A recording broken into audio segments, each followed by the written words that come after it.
والشمس وضحاها والقمر إذا تلاها والنهار إذا جلاها والليل إذا يغشاها والسماء وما بناها والأرض وما طحاها ونفس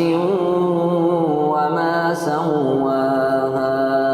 فألهمها فجورها وتقواها قد أفلح من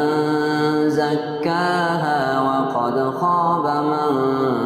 دساها كذبت ثمود بطغواها إذ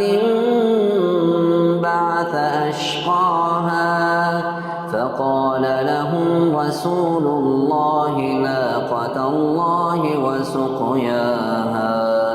فكذبوه فعقروها فدمدم عليهم ربهم بذنبهم فسواها ولا يخاف